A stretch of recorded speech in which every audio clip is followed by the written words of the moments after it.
kindly.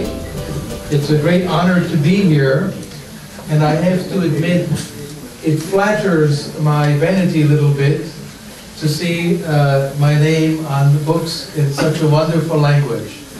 I'm very grateful for that. I was asked to speak on an interesting question: how much freedom do we need? And of course, I went to my computer, I gathered all the data, I ran a gigantic econometric model, and I calculated exactly how much freedom we need. But then I realized I can't do that. It's not possible to say how much freedom we need. So I think there's another way to address the question: that a progressive society and a market requires the presumption of liberty. Freedom is very difficult to quantify. I'll talk about quantification of freedom. It's much harder than most people think. It can be done, but it's difficult. But to quantify all kinds of freedom may be impossible. So instead, I think we should begin with the idea of the presumption of liberty. Is the basic liberal idea. It has an epistemological foundation. I'm glad to be in Greece. I don't have to explain what episteme means to this audience. It's in the idea of knowledge. The basic idea is you do not have to justify the exercise of your freedom. Other people who want to limit the exercise of your freedom must provide reasons. And for exactly the same reason, as in a court of law, we assert that you are innocent until you are proven guilty. There is a presumption of innocence. It is not possible to prove that you are innocent of all possible criminal charges. You cannot do it. The epistemological burden is too great. And for the same reason, the epistemological burden to justify your freedom is too great. It cannot be discharged. On the other hand, if you want to exercise some freedom and another person objects, that person should show why you should not be allowed. The burden of proof is on that person. And it may be met. For example, let's contrast the liberal and the socialist attitude on two simple questions. If you want to bake a cake for your daughter's birthday party, the liberal says, okay, bake a cake. The socialist says, you must go to the Ministry of Baking. You must receive a permission for baking a cake, so you go to the Ministry of the Division of Cakes. They say, what kind of cake? Birthday cake. Ah, that's on the 3rd floor. Then you must go and they say, is it for a boy or a girl? Oh, girls, I'm sorry, that office is closed today. Come back tomorrow. You cannot bake without permission. But the liberal says, bake the cake. Go ahead. Unless there is a reason to stop you. For example, your oven creates sparks that burn down the neighbor's house. That's a good reason to stop you. If you want to sing a song, the liberal says, sing. The socialist says, you must go to the Ministry of Music, Department of Songs, and then they ask, what kind of song? Folk music, classical, traditional, punk rock, to get the right permission. The liberal says, sing. Go ahead, unless there's a reason to stop you. For example, you sing at 2:30 in the morning in front of my house with a loudspeaker. That might be a reason to stop you. But the presumption is you have the freedom, and the burden of proof is on the one who would restrict it. So let's think about that. In the liberal tradition, John Stuart Mill argued very strongly that he said letting people alone should be the general practice. Every departure from it, unless required by some great good, is evil. So the presumption is we let people alone. As they say, if you go to the restaurant and you want to order a liberal salad, you know what is a liberal salad? You have lettuce alone. It's a bad joke in English. Now, if we think about property, property helps to set the baseline. the foundation against which, or in comparison to which, we measure changes.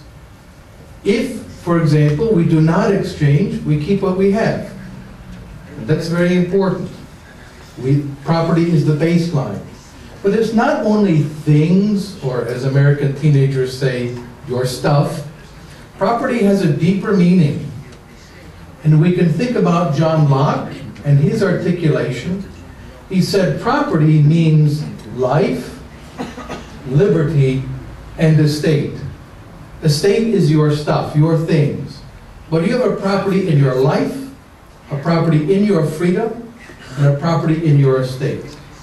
Other people may not take those from you. Those are yours. You have the right to exercise them. Now let's then think about property in estate, that limited kind of property, your things. An efficient set of property which sets the framework for a market. We say property in your person, your freedom, and your estate. An efficient set has in English 3 Ds. It's easy for English-speaking people to remember. Property should be definable. The legal system has a very important function to define our rights. When you go to poor countries, you find state failure. The state does not define property, and people fight. They conflict constantly over water, over land, over fishing rights, over forests, and so on. So the legal system must define our rights. They must be defendable. You have the right to defend your property if it is invaded or taken from you. Go to poor countries and you find state failure. The state fails to defend property, or even worse, it is the biggest criminal aggressor, which is often the case. And then the third is an old English word, divestible. What it means is transferable, to transfer. But if we used transferable, we would have DDT, which is illegal under international law, as you know. So we have DDD, divestible. The legal system should make it easy to transfer resources at low cost. This is another area where states often fail. The legal system is corrupt, it is inefficient, it is expensive, and it is not accessible to the poor. In many countries, the law exists only for the rich, and the poor have no access to it. So I could give many examples of that, but I think it's fairly evident. When you go to many countries, the courts are only for the rich and powerful. That is a failure. There should be legal access at low cost to everyone. Make this work. So let's think then about free market capitalism. And what are the bases for it? What does it mean? Joseph Schumpeter defined it as a subspecies of all the systems with private property, but he added 2 interesting characteristics. They carry out new combinations of factors of production, innovation. So let's focus on this word new.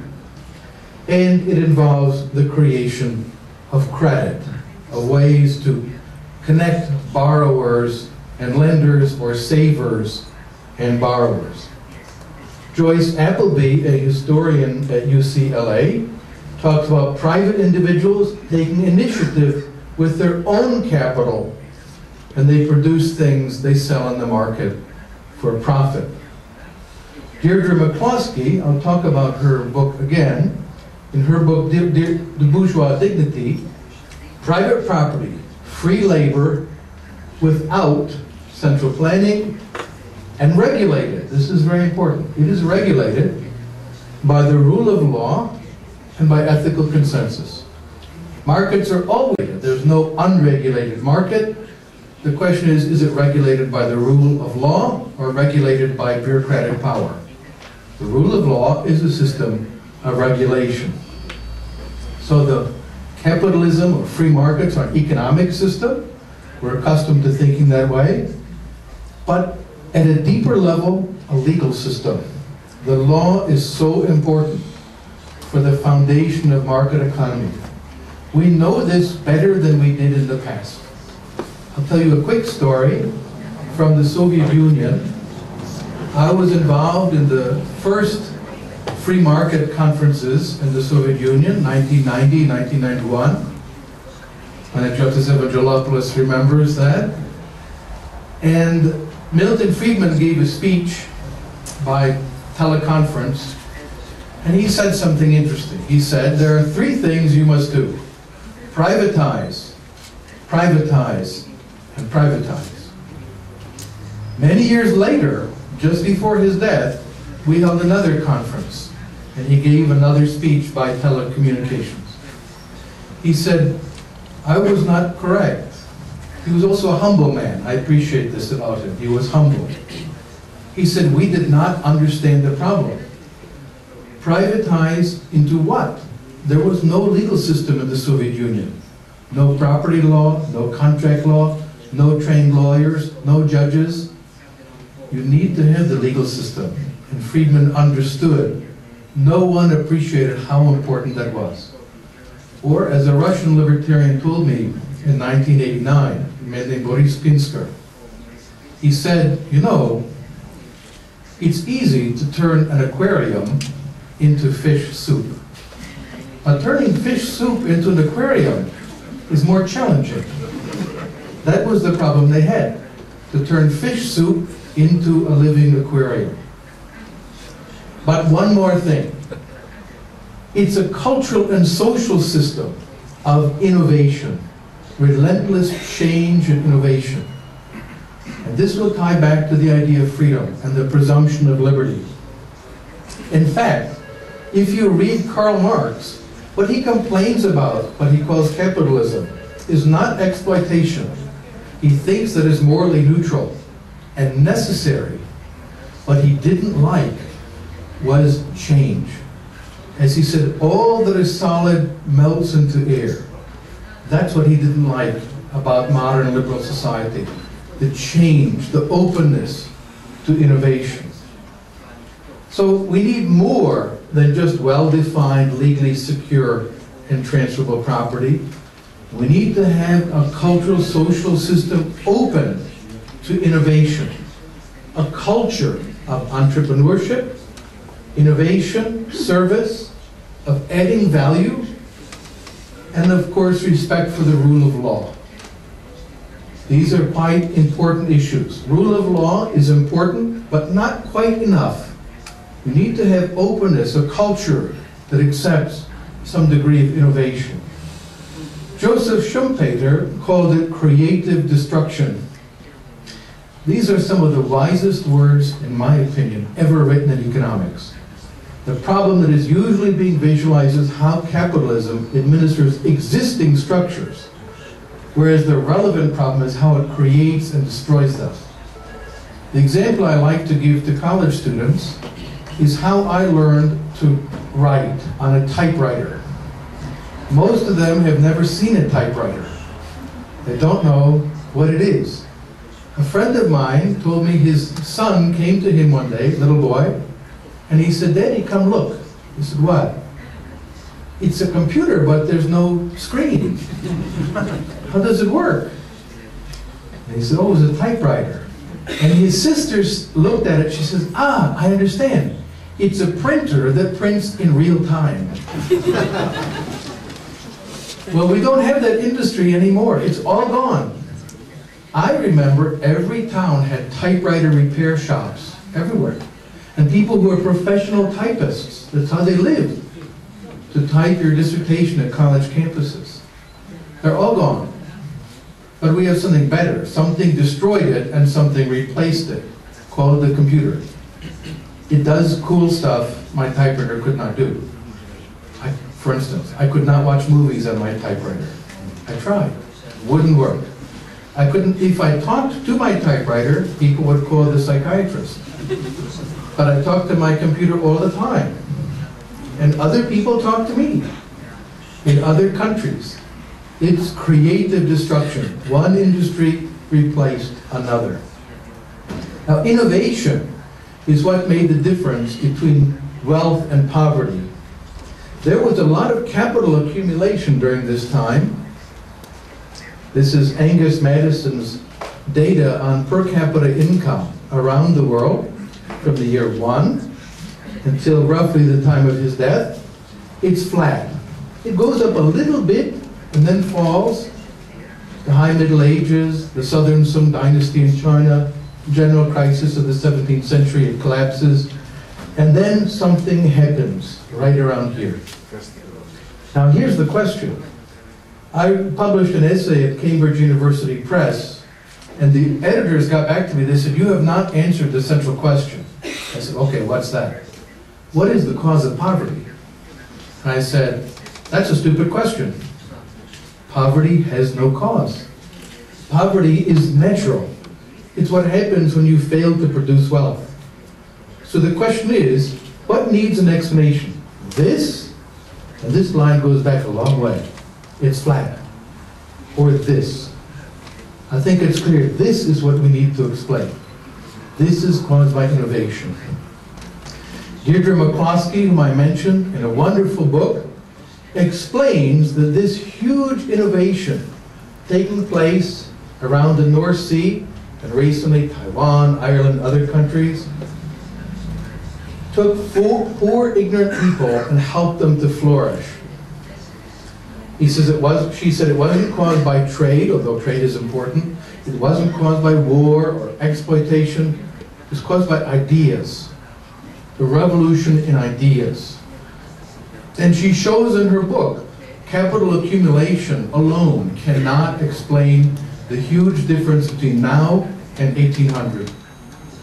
Adding more bricks or more buildings does not explain the difference. It's innovation. That is what has made the modern world. She talks about the dignity and liberty. She says they are hard to disentangle, but they're very important. The dignity of the innovator, the respect for people who create, that is what made the modern world different. Freedom and the dignity, the respect for people who create new forms of value. And she said dignity and liberty do work together, but they're not quite the same. We need liberty and a culture of dignity for entrepreneurship, respect for entrepreneurs and innovators and scientists and new thinkers. This is the key to the modern world. So let me give you an example, right here, from Athens. But I read this interview with Mr. Grandakis. TaxiBeat is incorporated in London, headquartered in Athens. TaxiBeat, similar to other open fund companies, is incorporated in the United Kingdom for reasons that have mostly to do with a flexible legal framework and lower setup costs. I think there's a little lesson there. That England was more open to the new company than Athens. So the company is doing business here, but there's a little lesson. He had to incorporate and set up in the United Kingdom, which was more open to these kinds of ideas.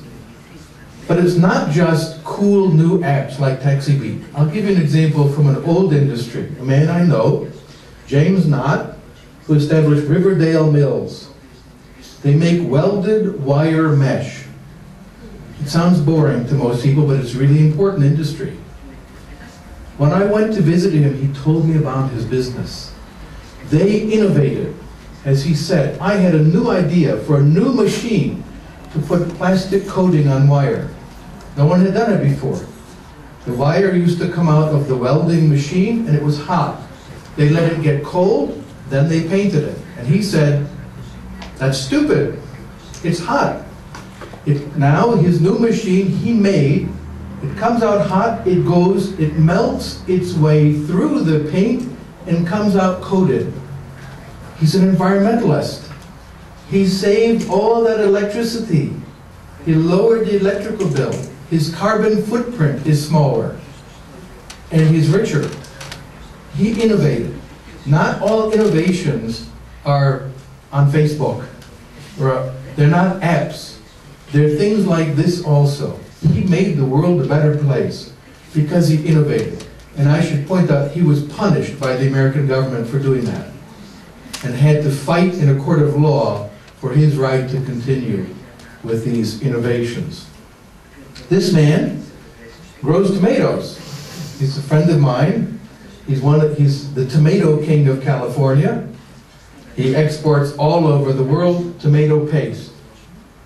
And what he said when I asked him about the business, I interviewed him for this book, Peace, Love, and Liberty. You may enjoy the interview. He said, I figured out how to improve systems. I designed a different system. He innovated. He learned how to make tomato paste a lot cheaper than anyone had ever done. And thankfully, he's rich, very successful, and gives a lot of money to the liberal cause and many other philanthropies as well. So innovation isn't only apps.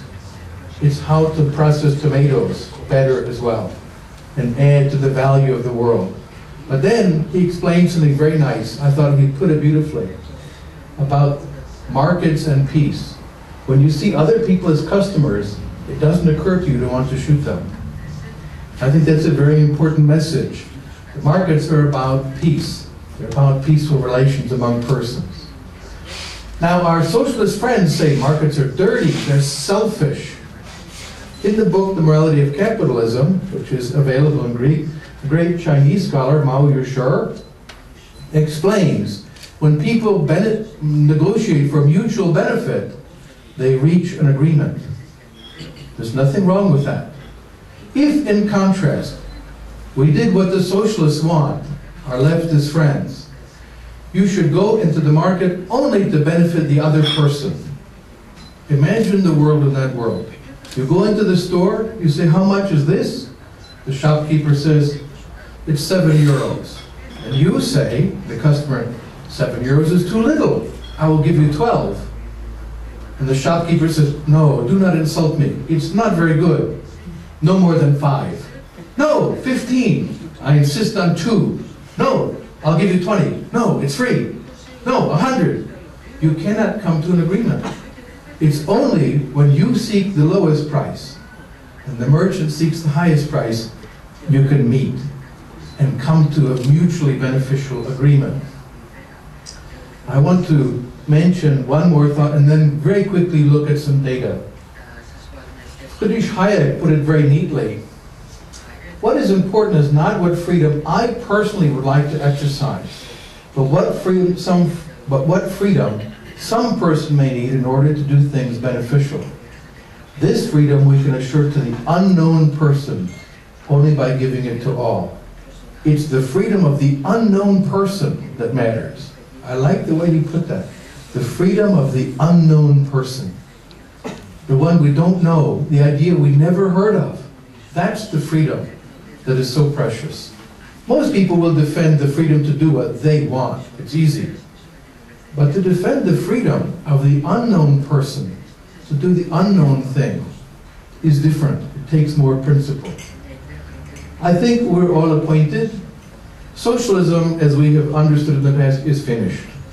What we have now is cronyism. And again, I'm so happy I do not have to explain the origin of the term kronios to this audience. The old friends, the long-term friends of those with power.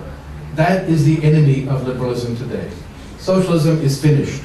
And those who advocate socialism are really promoting cronyism. Special privileges for those with power.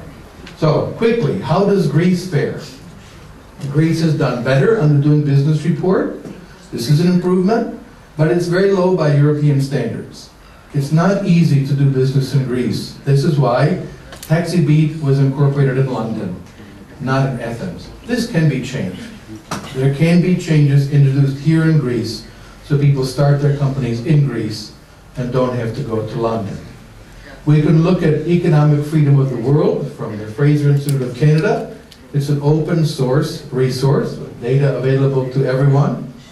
They measure 5 key components: size of government, security of property and legal system, reliable money, freedom to trade internationally, and then regulation, freedom to open a business, to negotiate prices, and so on.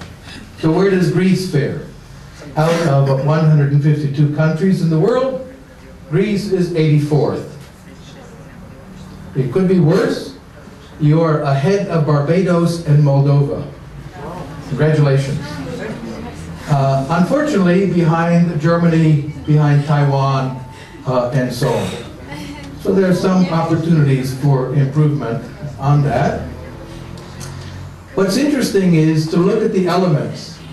Sound money, you have the euro, so you don't have much control over that.